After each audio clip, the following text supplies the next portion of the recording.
quand on parle de modérateur, alors il y a un conférencier qui est là, qui traite le thème correctement, et à l'issue de cela, il y a un modérateur qui est là pour peut-être faire un petit résumé, l'économie de ce qui a été dit, et maintenant organiser le débat. Mais c'est en tenant sur place que je me suis rendu compte que ce n'est pas comme ça. Moi, j'avais cru que peut-être on m'avait même caché celui qui devrait donner la conférence là. Sinon, j'allais entrer en contact avec lui pour avoir des bribes de connaissances pour mieux agrémenter les débats. Bon, et bien, ce n'est pas la faute à quelqu'un. Je pense que nous allons aller ensemble. Et le thème, si vous me le permettez. Alors, qui se rappelle le thème là? Je veux quelqu'un qui va me rappeler le thème là. Moi, je veux le jeune. Il n'est pas vieux, mais il n'est pas jeune. Bon, trop jeune. J'ai combien de temps? 1 heure. Oui, vous êtes venu comme ça. Le thème là, c'est quoi? Il y a un autre baladeur.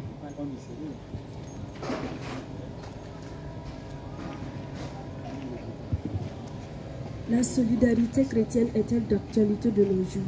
La solidarité chrétienne est toujours d'actualité dans nos églises. Donc je pense que c'est un thème très important, un thème d'actualité, un thème qui, même si nous ne vivons plus sur cette terre-là, même au ciel, c'est une sorte de solidarité. Donc, et je suis obligé de parler un peu, très brièvement de la solidarité. Et après, maintenant, lancer quelques questions pour qu'ensemble, on y réponde. Et que j'espère que moi-même, je vais sortir enrichi et béni donc de ces échanges. Mais je souhaiterais qu'ensemble... Alors, si nous voulons parler de la solidarité, il faudrait qu'on donne un contenu. Il faudrait qu'on définisse, qu'on dise ce que c'est que la solidarité. Et je souhaiterais que, ensemble, qu'est-ce que c'est que la solidarité?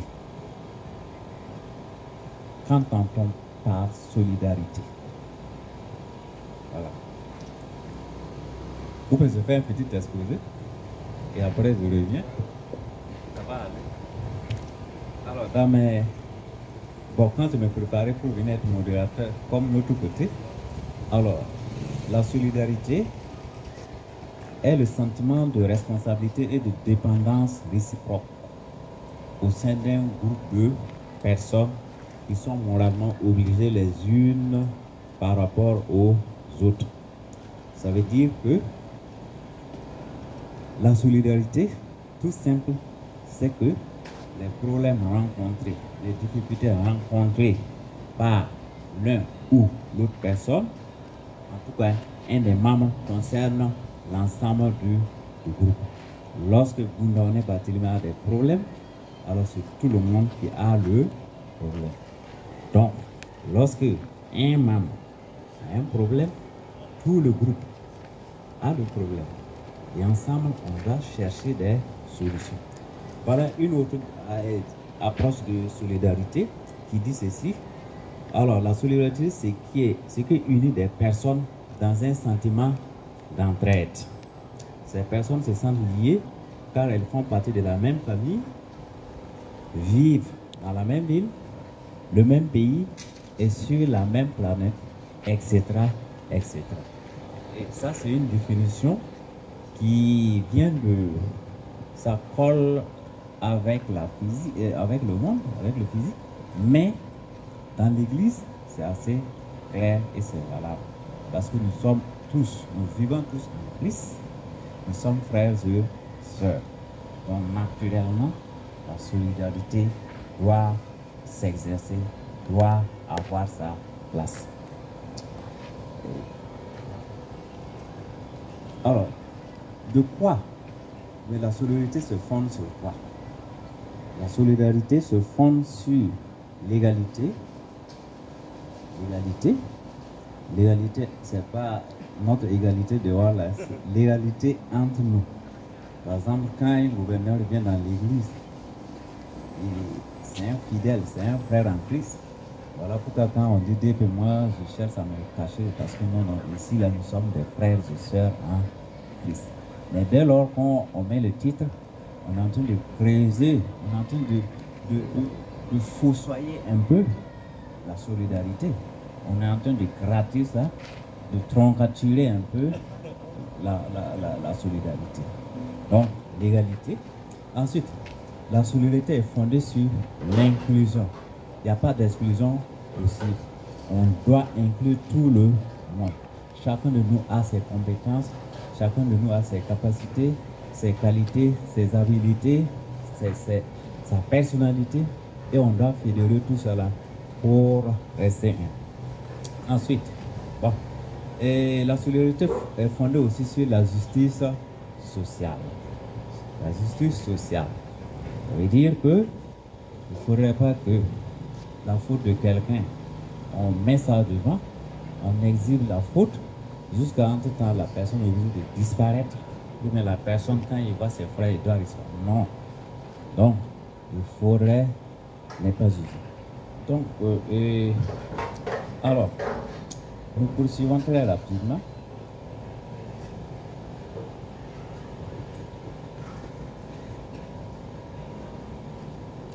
Alors, la solidarité exige un engagement de la part des uns et des autres. Il ne faut pas qu'un tel fasse le sacrifice et l'autre ne le fait pas. Tout le monde doit être engagé. Et quand vous êtes engagé, la solidarité grandit. Et il y a des avantages. On verra ça par la suite. Alors, quelques mots.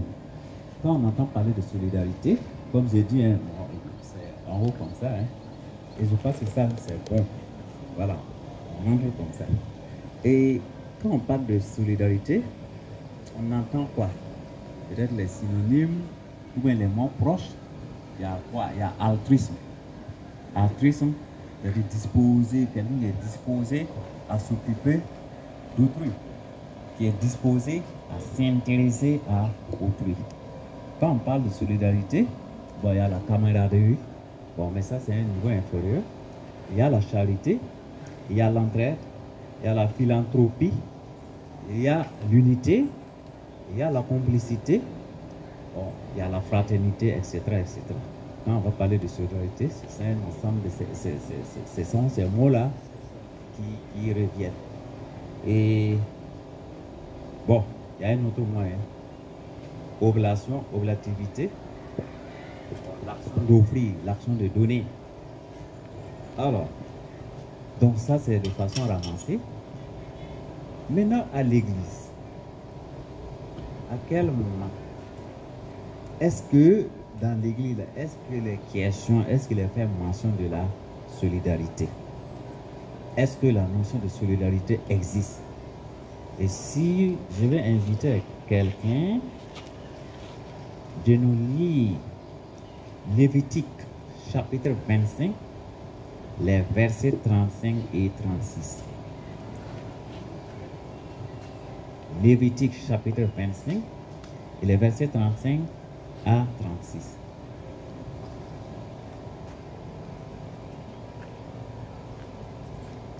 Si ton frère devient pauvre. Bon, passez-lui le micro. C'est un ancien, mais il faut lui donner le micro. Si ton frère devient pauvre et que sa main fléchisse près de toi, tu le soutiendras.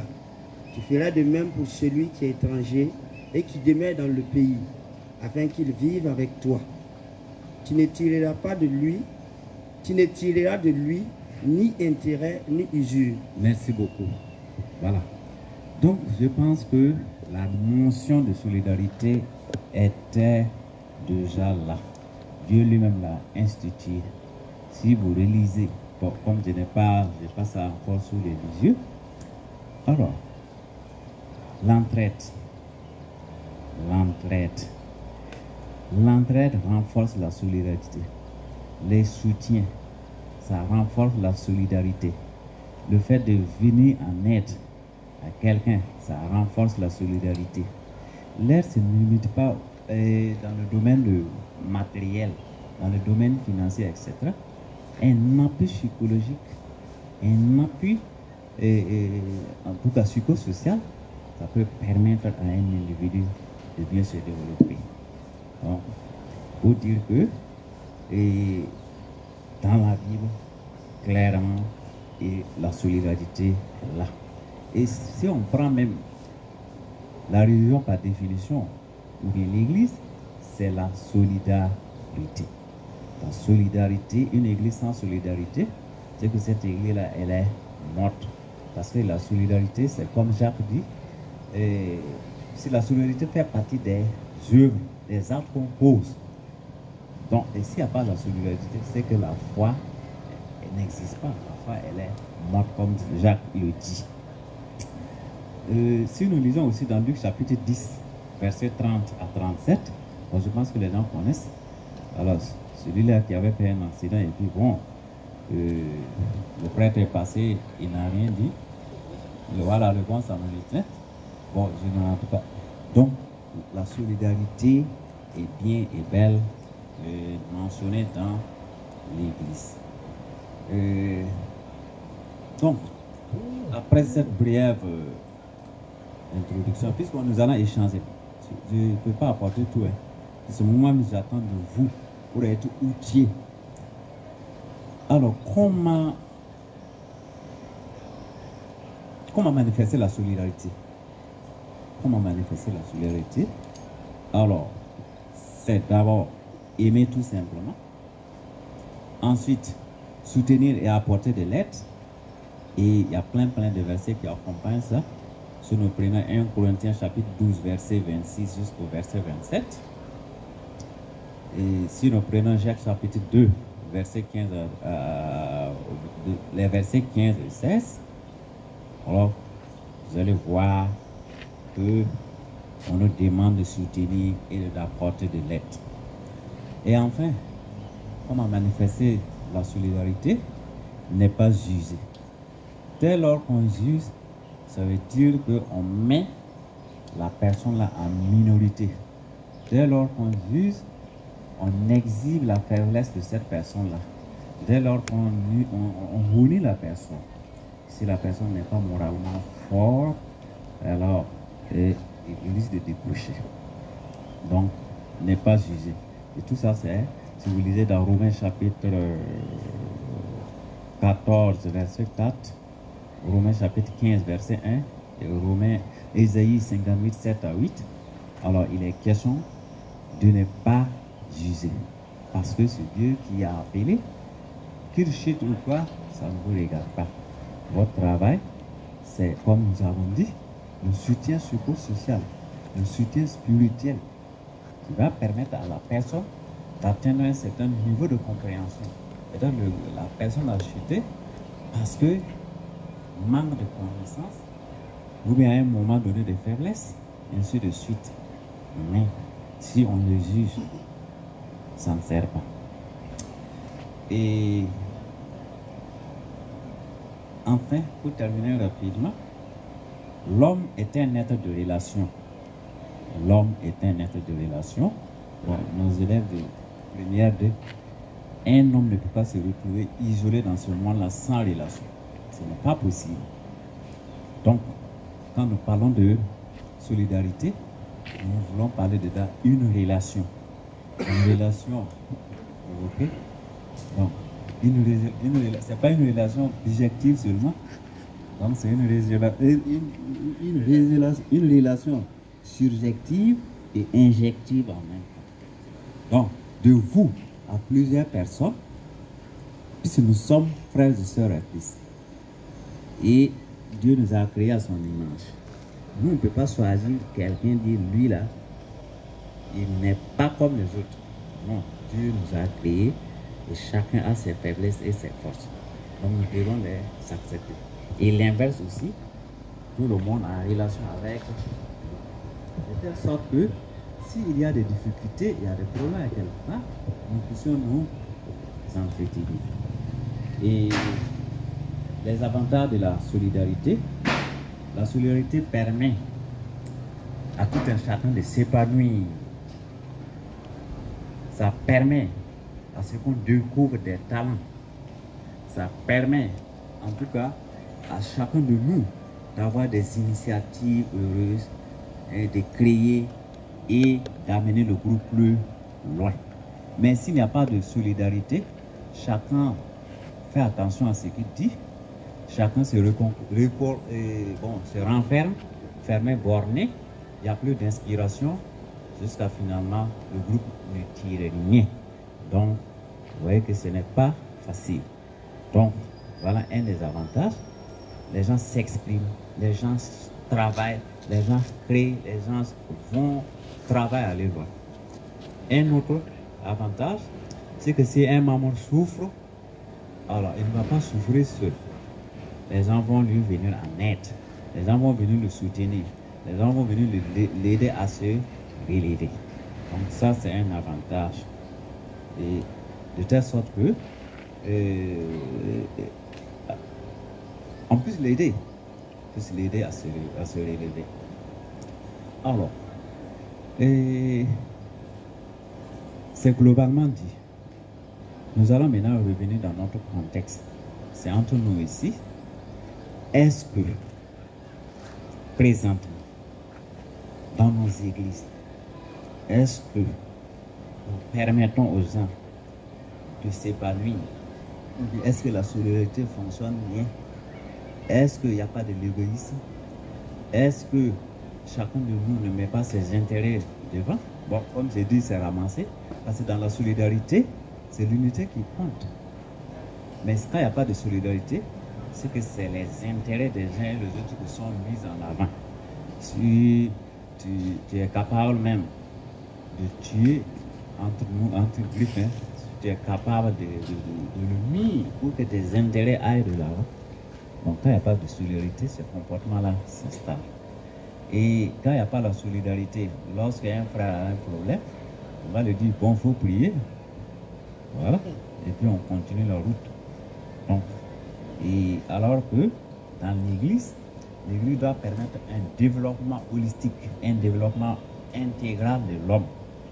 Voilà, surtout spirituel. Parce que, bon, si on gagne le royaume de Dieu, tout le reste là va venir. Donc, et voilà très brièvement ce que je voulais dire sur la solidarité. Donc, comme je vous ai dit, moi aussi, on m'a abonné sur ça comme ça. Donc, je vous remercie beaucoup. C'est le moment de